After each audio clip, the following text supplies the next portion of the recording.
Hey everyone, how you doing? Good, how are you? Just fine. Hey, Paul. Hey, how you doing?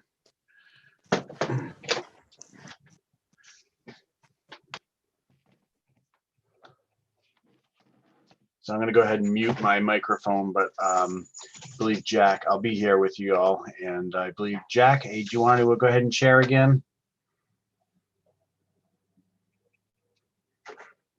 Maybe Jack is muted. Yeah, they're on mute. Yeah, Paul, we'd be happy, I'd be happy to co-chair with you. Okay, great. Thanks, Jack. Yeah, you have the agenda in front of you. I do. Yep. Okay, are we live? Live. Okay, so I'd like to call the February 10th, 2021 meeting of the School Building Committee to order. With the mayor's permission, I will conduct things as co-chair. And for the record, it looks like it's 5:31. Jeremy, do you want to call the roll to establish a quorum? Absolutely. All right, Dave, Here. Jason, Here. Lori, Jackie, Here. Jerry. I don't see Jerry. Kelly. Here. Bill. Here. Terry. Here. Scott. Here. Ed. Here. Mark. Here. Rob. No Rob. Steve. Mike. Yes. Mike. Andrew. Here. Gail. Jack. Here? And the mayor. Here. Okay, that gives us a quorum. So as always, the first item of business is approval of the January 20th meeting minutes. Does anybody have any questions or comments? Hearing none. Jackie, Move to approve. Harry, Second. All right, roll call on the minutes. Dave, Yes. Jason, Yes. Jackie, Yes. Kelly, Yes. Bill, Yes. Terry, Yes. Scott, Yes. Ed. Yes. Mark, Yes. Mike. Mike, Yes. in the minutes. Andrew, Yes. Jack, yes, and Mayor. Yes. And I see Jerry's joined. and Jerry's joined us. It's unanimous. Okay, so Steve Johnson, do you want to give us the update? Sure. Share my screen.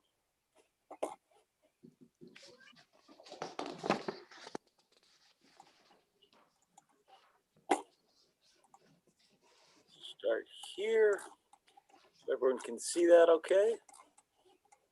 So the good news here is that our roof is substantially complete. I believe last month when we spoke, the two sections of low roof had not been completed yet. This side and then the east side here. It has since been completed, so that's a good milestone for us. The snow recently and the weather's prevented us from going a little further on the roof, but the field on all buildings now has been completed. So we'll have to peel back, and there's some metal flashing and some detailing that has to be done, but this is the bulk of the roofing work. And then also on the back side, you can see we've started some more block and exterior framing and AVB in different sections of the building. We'll spin around, give a different view. This is the view from as you enter the site. Nothing to report on the field because it's done and covered in snow. But this side, you can see a little bit more of the brick that has wrapped in on all three sides. Here, this is the future loading dock area. And then I'll show you this view is a little better of the front of the building. You can see this dark section here is actually new brick that has already been installed in these sections here. Up here is a tent full of scaffolding and masons, as is down here. This section is tented as well to allow additional masonry work. The really cold temperatures prevent us from installing brick, but most days they are able to continue to install brick. And you can see back here, this is brand new brick is completed in this kind of horseshoe shape here as well. And then more exterior framing continues along here. And then as far as the inside goes, this is fourth floor. This is a future lab, and it's also going to be our mock-up lab. So we're going to complete this lab 100% and have KBA and others come through, look at it, make sure everything's at the right height, right color, you know, all that right location, all that kind of stuff before we go too far on the fourth floor. And then across the hall, we're doing the same thing with the classroom. So, you know, it's all boarded, taped. We've started painting on the fourth floor. And we'll do the same thing in here. We'll finish the classroom completely, make sure everyone can see it, touch it, feel it, and they love it. From the fourth floor classrooms, this is a view of the corridor on the floor. Steve, if I can interrupt you for 1 second, when will those likely be completed? At least another month, Jack, to get all the finishes in. So that the next time we come through for a tour, maybe in April or May, we'll be able to walk into those classrooms? Yes, absolutely. Yep. Thank you. Yep. Go ahead. This is a view in the corridor.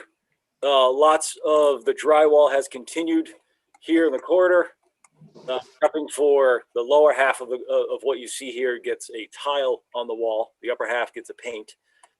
This is the stair that leads from the fourth floor down to the third floor, lit up because of this is the skylight right here that's completed. We are actually down on the first floor now. This is a view of the first floor building C area. Lots of framing in progress down there. Floors 3 and 2, the framing is complete. They continue with MEP rough on those floors. You know, nothing too exciting to see there. Looks just like this floor, only has a lot more mechanicals done. You see, we started some drywall at the top of the walls here as well.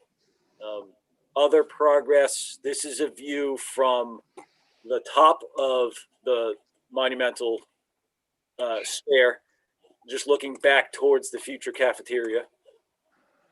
And then I believe last month we had talked about a lot of the slabs on grade being completed, but we didn't get to see a picture of it. So yeah, this was the last section of the slab on grade for the entire first floor, with the exception of right here. This section here was left out on purpose just to allow access into the auditorium, which is here, and then the gymnasium on this side. Rather than chewing this up and beating up this concrete for another 6-8 months, we decided it just made sense just to leave it out and allow traffic and deliveries and materials to go in and out here.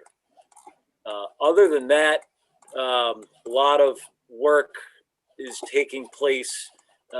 We've tented off some areas to allow the spray fireproofer to continue, and we've started work on mechanical rooms that are only exciting to mechanical people, but it's good progress and critical path stuff for us on both sides, and we'll continue to move the spray fireproofer around as long as the weather allows. And then other than that, the major focus is just on the ABC building, working our way down, getting inspections, getting mechanicals in, and getting to drywall. And we're still on time, Steve? We are, yes. This is a shot of the auditorium. Again, we left this, this concrete has not been poured yet because eventually this is sloped. This has a slope to it down towards the stage, which is here. But we're leaving it level now because there's a lot of work that needs to take place in the auditorium. These are the catwalks here, for example. There's some stairs. There's a lot of work that needs to be done up above us here, and it makes sense just to have a level platform. So in another few months in the summer, we'll actually pour this out and grade it out. Other than that, as I said, as Jack asked, we are on schedule, humming along as best we can with the cold weather. And no problems with COVID? No, we had some minor hiccups with some materials, but nothing that slowed us down or held us up, and no new materials, Jack. There's a couple like pressure treated lumber and some of the flooring that has longer lead times than we're used to, but it's kind of factored into the ordering now, so it's not holding us up or affecting us. And the workers have stayed relatively healthy? Yes, we have not, we're not completely free of positive tests, but it seems like that the positive tests have come from elsewhere other than the job site itself, and nothing is spread on the job site. We haven't had any close contacts also test positive. So we're, knock on wood, continue to clean, continue to monitor the mask use. Okay, any members of the committee have any questions about the progress and where we're going over the course of the next couple of months? Yeah, I have one, Jack. Go ahead, Jerry. Steve, I see on the first section that you did the brickwork on, it looked like all the windows have been put in. Is that true? Yes, I should have pointed that out, Jerry. Yes. So right here, these are all permanent windows that you can see here. And there's metal work that goes in between the floors of the windows? Yeah, there's metal panels that get installed.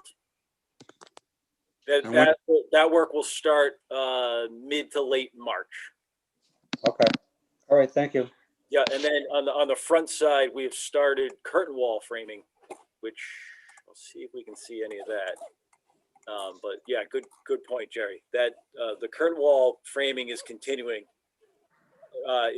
It follows the masonry. The mason goes first, and then they start with curtain wall framing. It's very hard to see from this view. In fact, we're going to try and maybe get a new weekly drone photo from somewhere over in this neighborhood, maybe to get a shot of the front of the building, because that's where all the action is. So hopefully next meeting we'll have a better view of this. Okay, any other questions from committee members? Okay, hearing none. Steve, you want to talk about change orders and other such things? Yep. So we are seeking approval tonight of change order 5. There are 3 CRs that make up change order 5. The first is CR 24 for lead signage and striping. So this was additional requirements for green vehicles, number of spaces, the signage required, and then the proper colored striping that was required. So that was an add of $14,146.15. GCR 33 is a credit for fencing revision. Mostly the utility yard was KBA and CES looked at that, made it smaller, so there's less fence required. And then there was some gate stop modifications, but it ended up a credit of $8,365.71. And then the last item, GCR 38, clarified pressure sensor locations, and it is $0. So it's just recording that we have no cost associated with that particular CR. So the grand total for GCO number 5 is $5,780.44. So And that comes out of contingency? Oh, this is an added cost to the project, Jack. This will increase the GMP. But it doesn't increase the 259.8 whatever, right? Correct. This comes out of the bucket of money set aside specifically for changes to the project. So it increases our contract, but not the overall 259. Right. So it comes out of the owner's contingency then? Yeah, owner's contingency. Sorry, Jack. I thought you were referring to our contingency. Yep. Correct. Okay. All right. Anybody have any questions on those three? All right. Then before we take another vote, do you have other logs that you want to share with us, Steve? Sure. No other approvals tonight, just updates on cost in general. We'll start with the rest of the change orders. New ones from last month. If you're looking at the log, it starts at number 39. Good news about number 39, we got some late information today. This one's going to go away and going to end up being a change request to the project, so we'll ignore that one. Change order 40, corridor fixture, switch, and fire extinguisher cabinet mounting heights. So this was some coordination with the tile subcontractor and KBA, just to make sure we didn't have any fire extinguisher cabinets or accessories half in tile and half out. So we just kind of moved the cabinet to locations and revised it so A, it wouldn't look funny, and B, it wasn't added cost to for tile. It ended up being a net add of $10,821.71. That's initial estimate pricing right now. We haven't gotten firm pricing on that, so we'll vet that out before it goes to this group. The next item, item 41, service platform, area B. So on the first floor, from the first floor to the second floor is almost double the height of second to third floor, and there's some valves high up on the first floor that are very hard to access. So what we did was work with KBA to develop a service platform. So if Jason or any of his workers needed to get to these valves, they have a service platform to work off of, and then there's actually a hatch in the second floor that will allow them to get access down to this platform in the event that there's an emergency in the future. So it allows for easier access. I think it's money well spent. Vetting through the costs, it's an estimate right now of about $15,000, but our Miss Metals sub is looking at that. And that hatch is inside a closet, correct? Yes, it's tucked inside a closet, so it's not open for anyone to be able to wander in there and open up the hatch. And the hatch itself can be locked. Okay, thank you. Item 42, tile scope revisions. Again, estimate right now. There's a little bit of tile added in some locations, but then there was some revisions made during the shop drawing process. And I know KBA just sent some comments on this one today. Just vetting through, making sure we have tile in all the right locations. So, I mean, I think this is worst case scenario number. I think it's actually going to come down once KBA is done with their review. And then item 43, network switch revisions. So the originally specified switches are at near the end of their life expectancy. They're basically going to be discontinued. So the new replacements potentially have a cost associated with them. So we're trying to get that number firmed up from our subcontractor. So again, it's just an estimate right now. So all in, the number is 424,000 of exposure for changes, which is still tracking below where we would expect it to be, which is good news. It's actually a good thing to have less changes at this time. Okay, does anybody on the committee have any questions on what Steve's just gone over? I clearly say, Steve, that we don't want to install obsolete mechanical equipment. So I certainly understand number 43.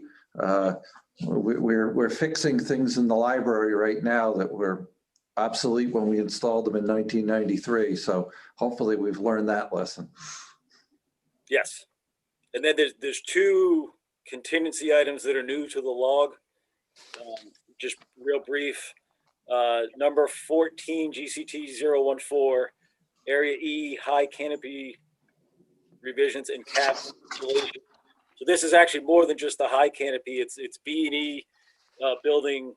There's low canopy, there's high canopy, and basically there's some insulation that only exists in these canopies that no sub owned. It wasn't bought by any of the subs. We didn't buy it out with anyone because most other locations where there's insulation, there's a finished product in front of it, whether it's metal panel or masonry. In this particular case, there isn't a finished material. So it was something that was never bought. So now we are turning it around and finally awarding that to a subcontractor.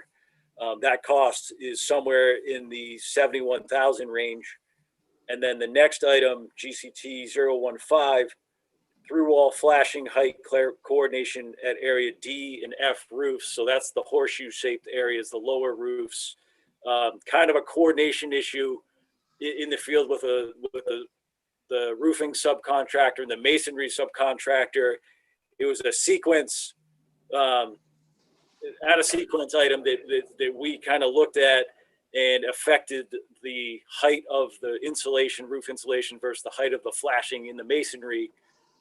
So we might have to just revise some details and some flashing in the masonry. Fortunately, the number that's on here is absolute worst case scenario. And from talking today, we don't think we're going to come close to this number.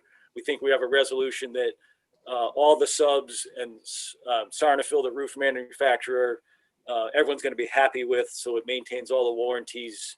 And, you know, it's something that KBA and Scansco will look at and we'll all have to vet out and approve. But I think the number is going to be much lower than what's on there. So we're vetting out those two issues. And both of those would come out of our contingency, not the owner's contingency, the CM's contingency. Okay, I note for the record that Gail Clark has joined us. And does anybody have any questions on this log?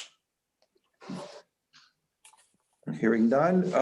Steve, the allowance log, is that the last thing you have? Yes.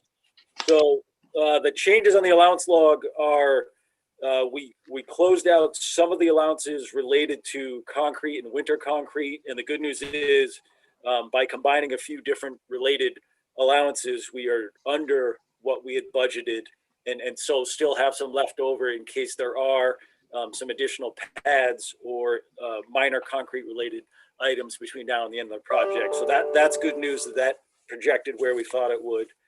And then other items, we have a projection related to temporary heat and temporary winter conditions.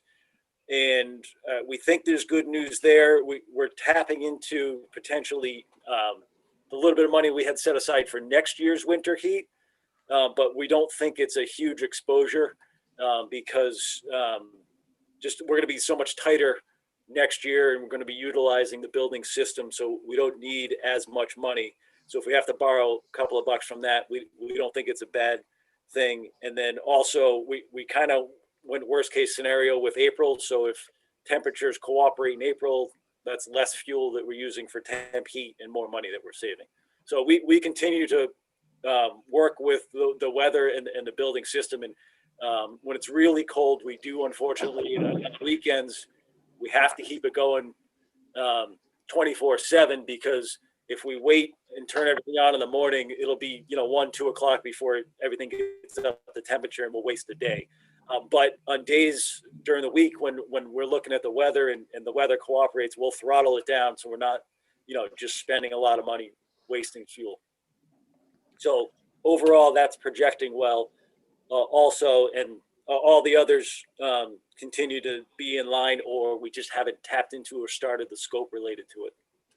We're still sitting on almost 11.6 million? Yes. Okay. All right. Before we call for a vote on change order 5, anybody have any questions on any of these? Okay, hearing none. Jackie, do you want to make a motion? Move to approve. Second. Thank you. Jeremy? All right, change order 5. Dave, Yes. Jason, Yes. Jackie, Yes. Jerry, Yes. Kelly, Yes. Bill. Did I hear a yes from I Bill? think so. All right. Terry, Yes.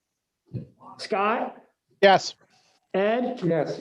Mark, Yes. Mike, Yes. Andrew, Yes. Gail, Yes. Jack, Yes, and Mayor. Yes. okay, passes unanimously. Just one other thing, Steve, I got a text a little while ago from our neighbor at 100 Rome Boulevard saying that Harold Brothers had a delivery Yes. Yep. dropped We've in got, their driveway. Have we been able to address that? yep. It'll be in 20 minutes or so. It'll be gone. I hope they're watching. If not, we'll send a text to our neighbors and let them know that's happening. Okay, so thank you, Steve. Yep. No problem.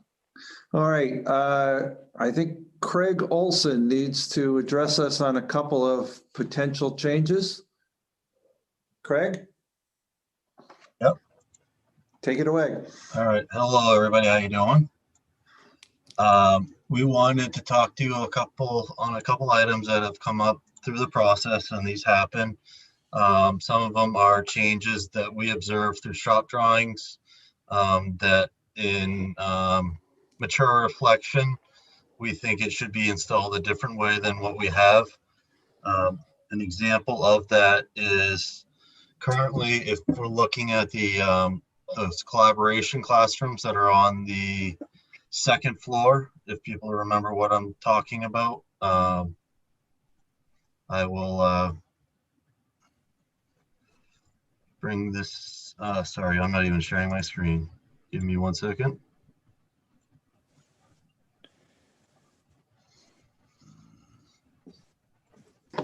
The items that we're describing are these classrooms right here, and there's 4 of them. And the drawings, we currently own what they call linoleum vinyl, luxury vinyl tile, LVT, in these spaces. And given the type of space they are, we're recommending revising them to be the resilient textile flooring, similar to what is out in the breakout areas throughout your building. Purely, number one, because the intent of a collaborative classroom is similar to those of the breakout area, with where kids could sit on the floor, work on projects, but it also has acoustic properties to it versus the tile to quiet down the room when multiple students are in there working on different group projects. So that is one of the items, and what I'm discussing now is just the interior finishes. So it's related to the 4 collaboration classrooms, and then the additional item is similar concept, the teacher planning area. Here again, it's the teachers are all in here working in a large space with multiple workstations. The project has it listed as an LVT tile, and we would recommend, for the same reason from an acoustic standpoint, to revise this to be a resilient textile flooring as well, similar to the corridors. So we're working through with Consigli just to get pricing on it as something we would recommend to do. Again, it's if it was realized sooner, we would have changed it in the documents during bidding. So we just wanted to make aware of the group of that. Hopefully at our next meeting, we can have more information as far as the room finishes.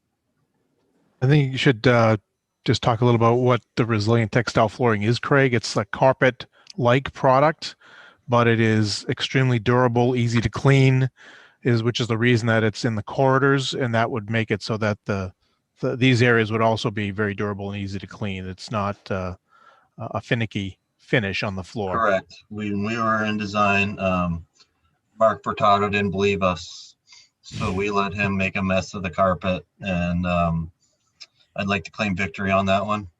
So Victory is yours, Craig. And I would like to say that the schools are wholeheartedly in support of this change.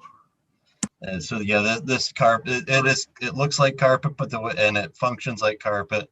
But as I mentioned, when we reviewed it with members of the school, and including Jason Parento, is it is like tile flooring as far as wear and tear, and its resilience to everything. That's why they call it resilient textile flooring instead of carpet.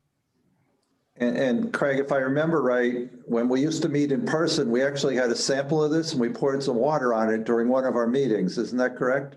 Yes, that's when Mark Furtado didn't believe us incident I was describing. We've used this a lot in locker rooms, especially in like police stations. We've used it in locker rooms. It's very durable.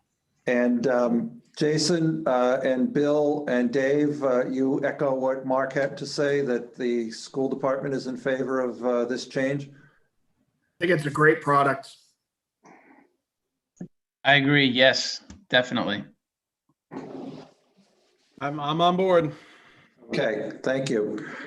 So this is just an FYI at this point. We're not being asked to vote on it. But if you have any questions, obviously we want to know what the cost is, but are there any questions of the committee members? Jack, I have a question.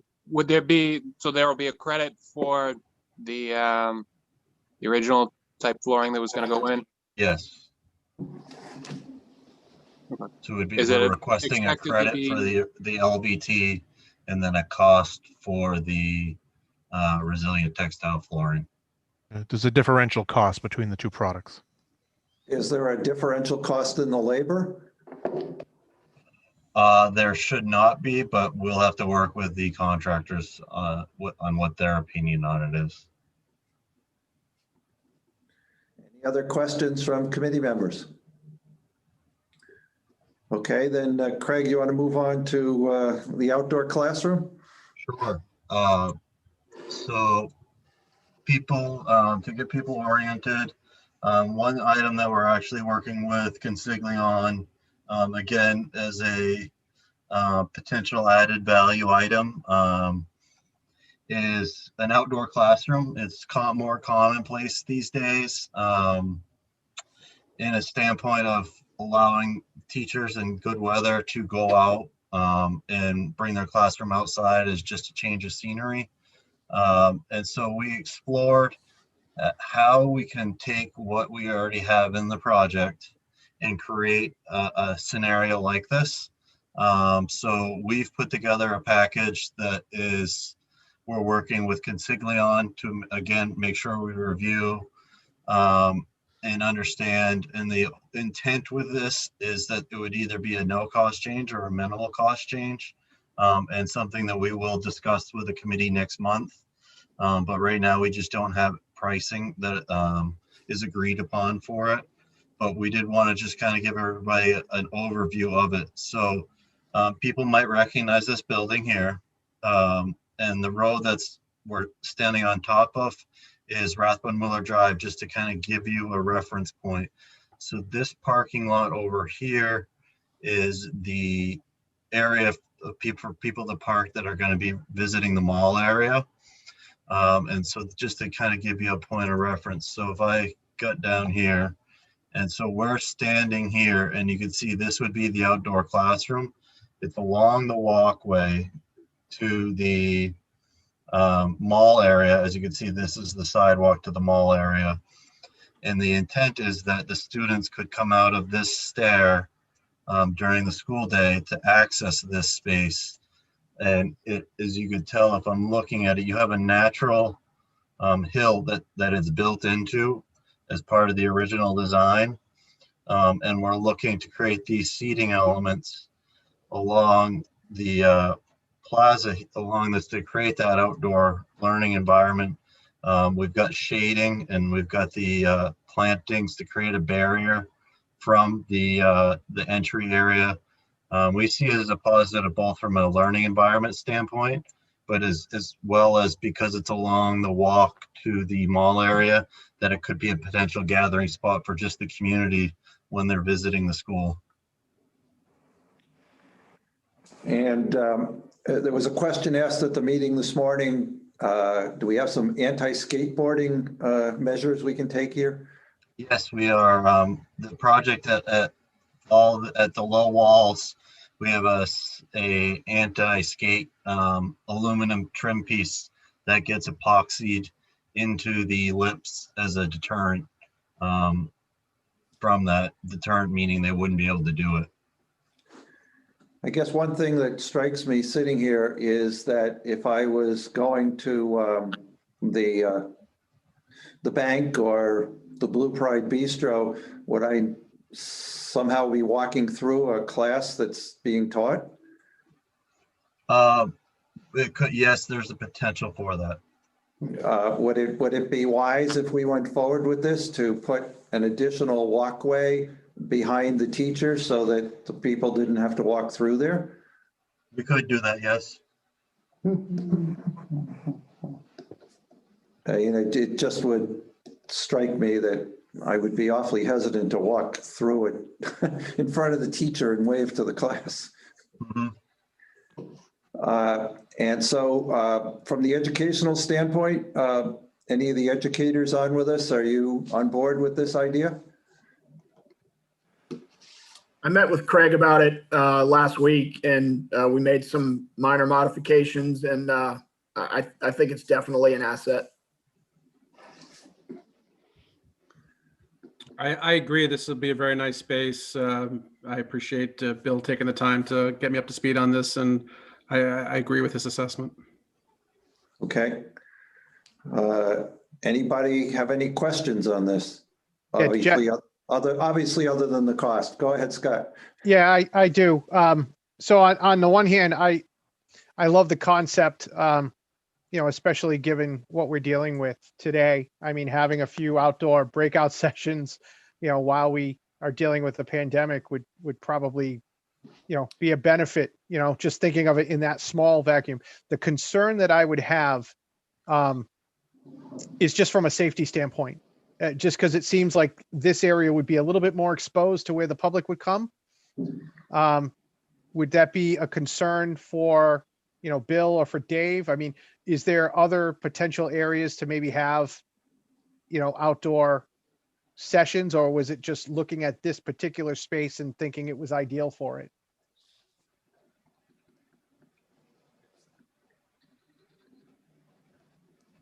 I mean, obviously, we're always concerned about safety. I do think that some of the aspects of the security system with cameras and different things like that, I think that it's certainly going to be a safer campus in general. Being outside is certainly something that exposes us a little bit more. But right now we're in the midst of COVID conditions, and there are times where we've got our chorus class outside singing because of the guidance that was provided by the state about not being able to sing inside. So it's not uncommon for us to be outside. No, I get that, and I'm on board with the idea of doing it. I was just looking at it from just a safety angle, and especially as we start to get I look optimistically ahead to having everybody in the building. And I didn't know if this was the only site or if there were potentially some other targeted areas on the campus that would also be considered. We looked into that, Scott. And so this was kind of the prime location of all the ones we looked at. The alternative was over near the plaza to the cafeteria. Challenges with that one that exist is that the big infiltration area is right in that location, which means we could place this out there, but we wouldn't be able to put any landscape around it. And that's on the southern side. So it would just get very hot. It would be a very uncomfortable space for people to go, and we don't believe it would end up being used because of that. And really we're trying to keep everything within the drive loop of the school, just from a security standpoint too. Part of the reason why we thought this was a good location, because it is near the front from a supervision standpoint and security camera standpoint.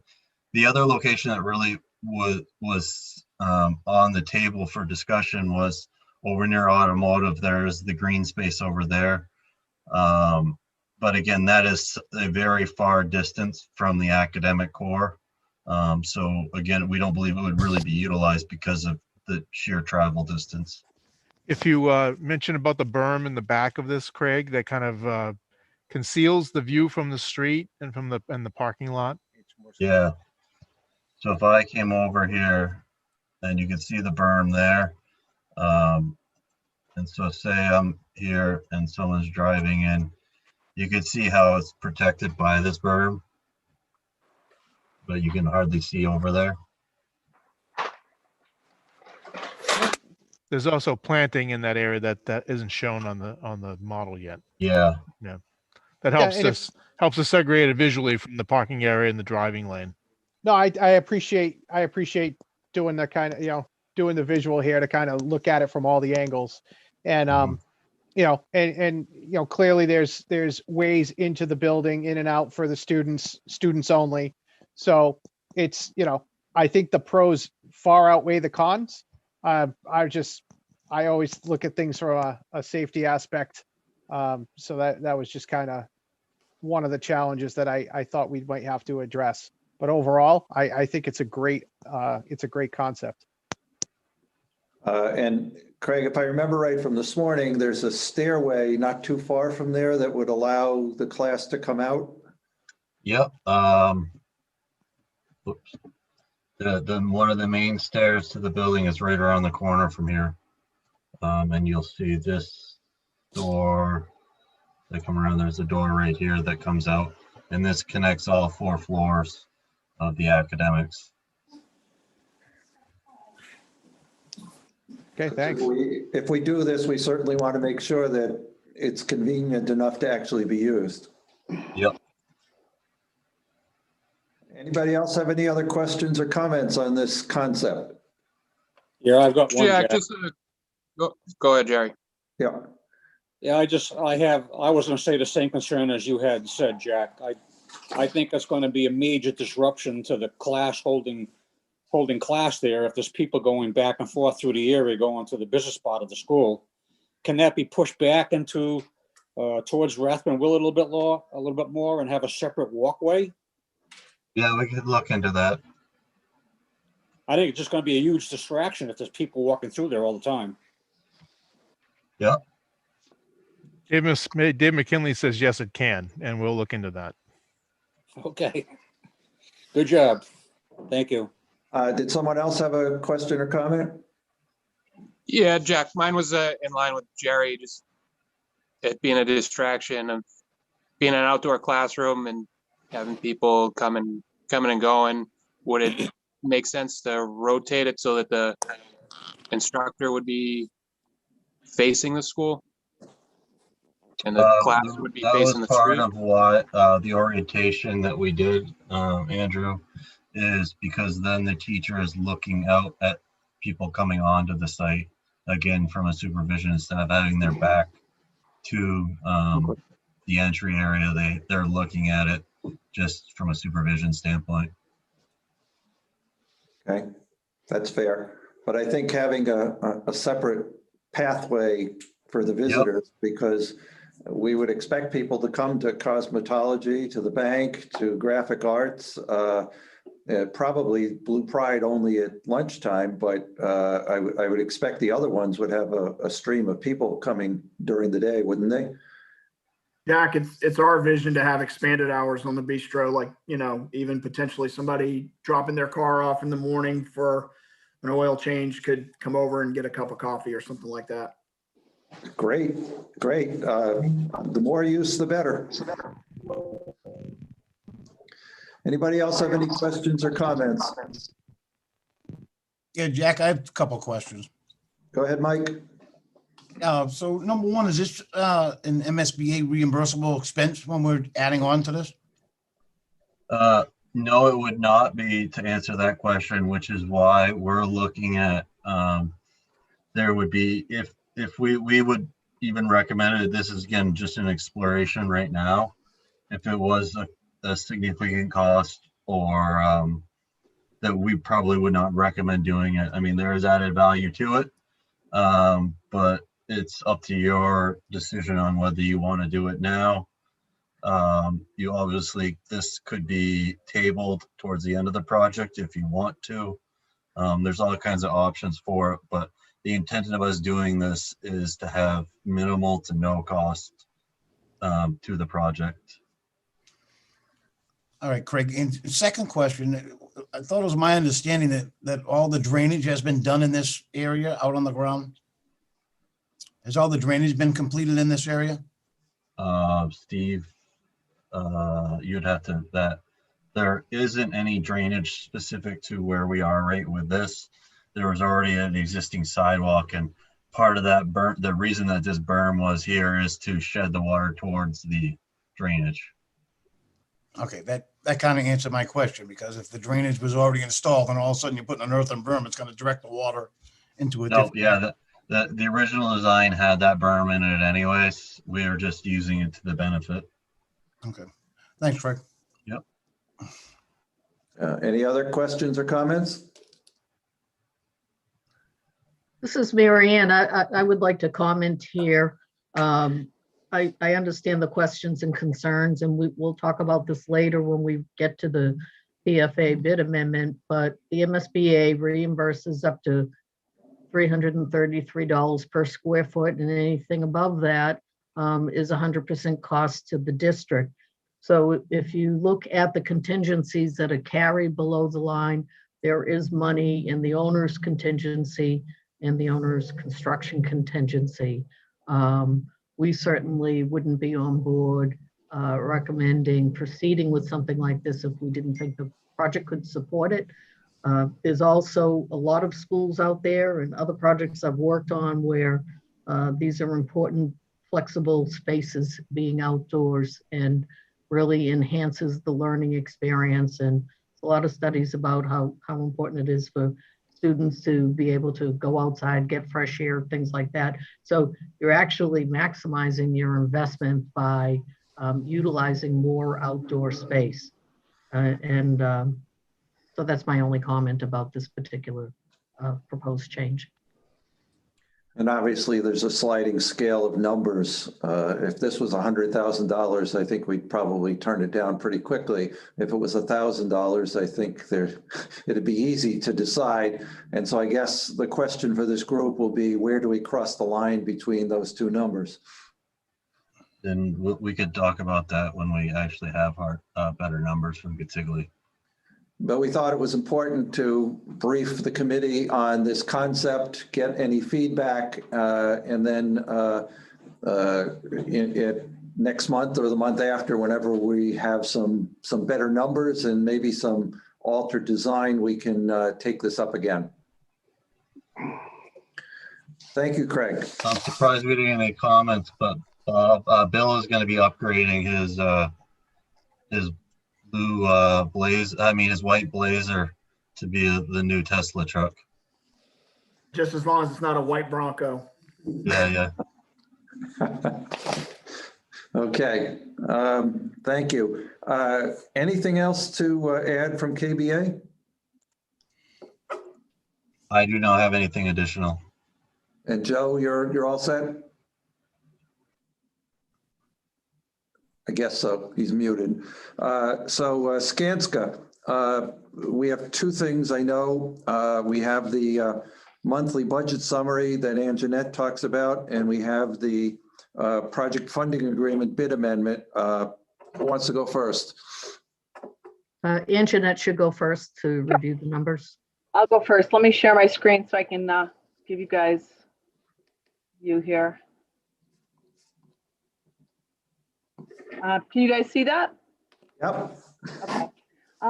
So this is just a summary of the expenses to date through the month of January of 2021. And the invoices that we're going to be looking to get approval of tonight are for Skanska for $103,290, Cass Blues $110,515. Consigli has an invoice for $5.6 million, and then the city has also submitted some invoices for materials testing, some, I believe there was a couple in there for FedEx and whatnot. And then they are also, a couple of the change orders that have been previously billed to the project. So I've just circled two numbers there in red. The first of which is the total for the contract work in addition to the SCANSA, KBA, and the city invoices, and that totals $104,614,609 to date. There's an additional 25,393 and change orders that have been billed for a total billing to date of $104,640,002. Overall, we are at about 40% complete with our billing, and yeah, I think that's about it. Does anybody have any questions related to any of the values? Just for the committee's information here, you'll see it says miscellaneous project costs of 16,000. But then if you look at the bills due tonight that are not Skanska, KBA, or Consigli, it's just 6,300. That's kind of a trailing indicator of bills we have paid, like Anjanette said, for Briggs and FedEx. And then it's just captured here for Skanska's record keeping and for our total project cost, but it's not, at no point will it ever tie out to the miscellaneous invoices that you see in front of you, just because it's a lagging indicator. Right, and that's updated monthly with the cash flow that is submitted to the MSBA, and then it's also submitted as part of the OPM report that is provided to, a copy is provided to the city for their record as well. Okay, anybody have any questions on the 104 million we've spent so far? Hearing none, then I guess, Mary Ann, are you up? Yes, good evening. So we were going to talk about the project funding bid amendment. What that is a legal amendment to the project funding agreement based on the new budget as a result of bidding the project and establishing a guaranteed maximum price with Consigli. This is a pretty standard process. It's what you call, the steps in Module 7. With the project funding agreement, it's something where we go from budget estimates to actual bids. And so we get a validation of the budget through the bidding process and finalizing the GMP, the guaranteed maximum price with Consigli. So part of the review that takes place with the Mass School Building Authority is that they determine the eligibility for reimbursement. They look at eligible costs, building costs, and site costs. So the good news is that as we've gone through this process and we've aligned the new agreement, the amended agreement, with the issues with regards to project scope and budget and cash flow and schedule, we were able to recognize a savings to the project where it allowed us to have sufficient money available to add the western field. What that means is that if we look at the difference between the project scope and budget agreement, what the projected reimbursement was at that point in time, and then after bidding the project, the actual reimbursement, it's a snapshot in time. It is $1.7 million more cost to the district. So what that means is that we were within 1.3% projected reimbursement. The reason for that 1.7 million additional cost to the district is because you received $5 million worth of fields when we had recognized the cost savings in bidding the project. So the Mass School Building Authority has this formula where they look at the overall building cost, and then they look at the site cost as being 8% of the building cost, and any costs that exceeds that 8%, such as the western fields, is then excluded from the MSBA participation and reimbursement. So just a higher level way of thinking of it is the overall scope exclusion is that the MSBA agrees to pay $333 per square foot for the school. They know that that's not what the cost should be.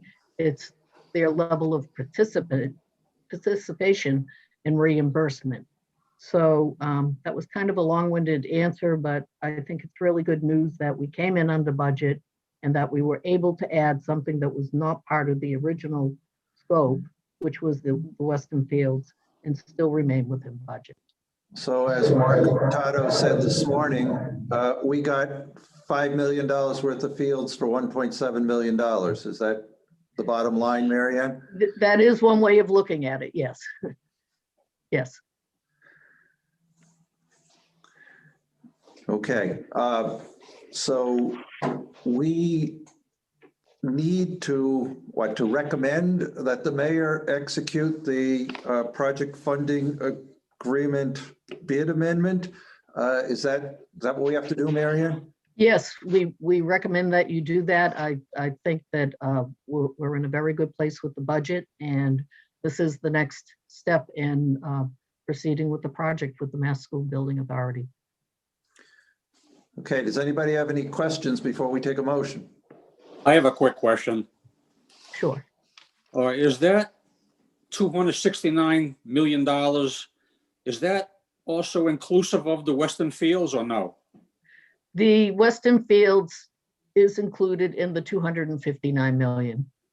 Okay, thank you. Everything we're doing is within that overall budget. Right.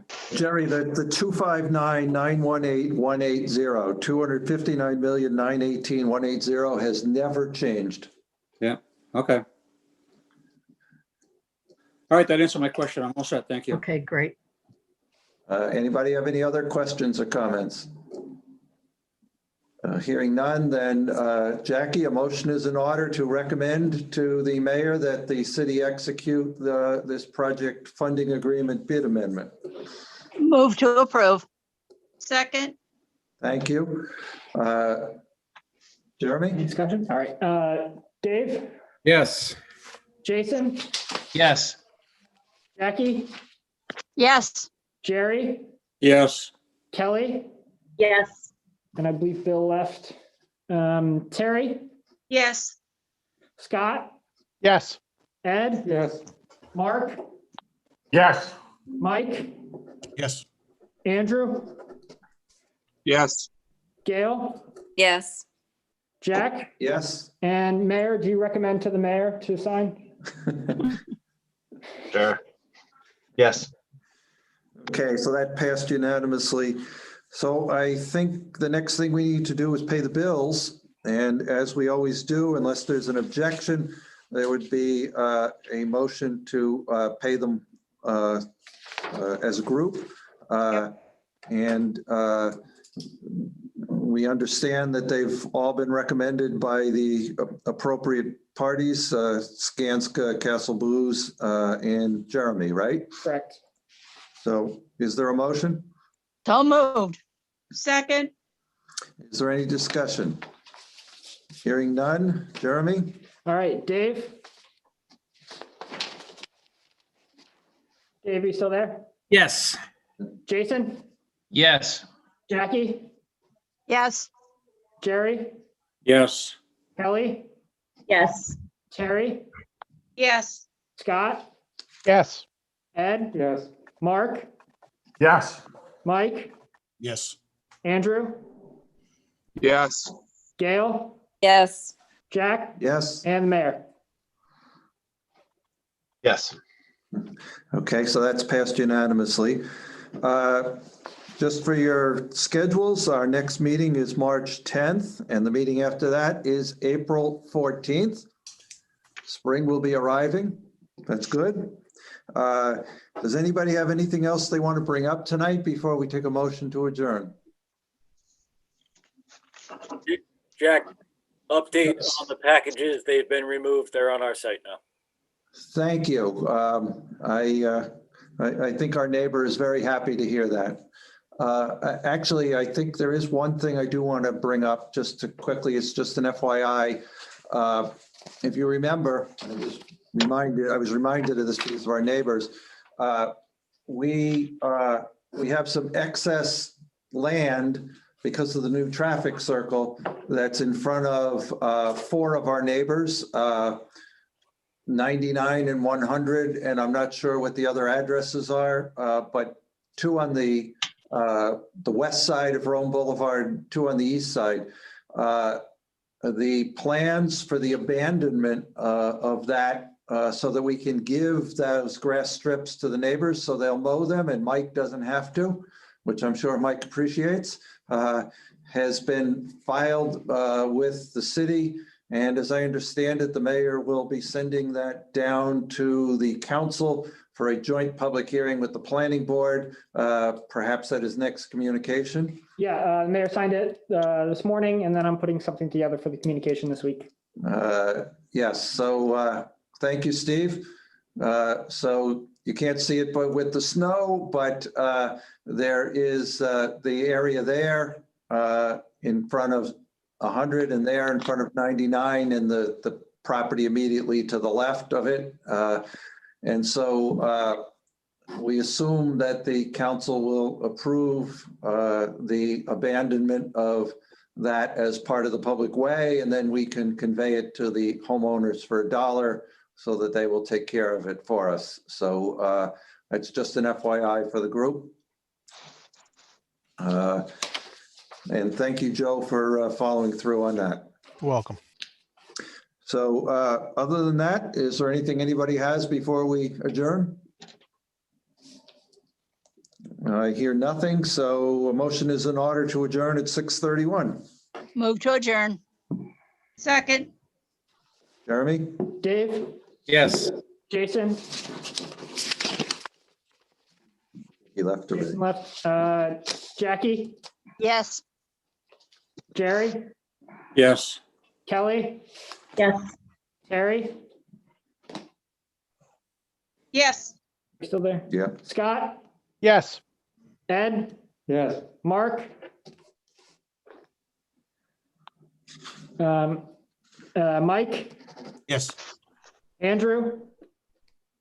Yes. Gail? Yes. Jack? Yes. And Mayor. Yes. Okay, we are adjourned. Thank you all. Thank you, Here, everyone. everybody. Thank you. Thanks, Jack.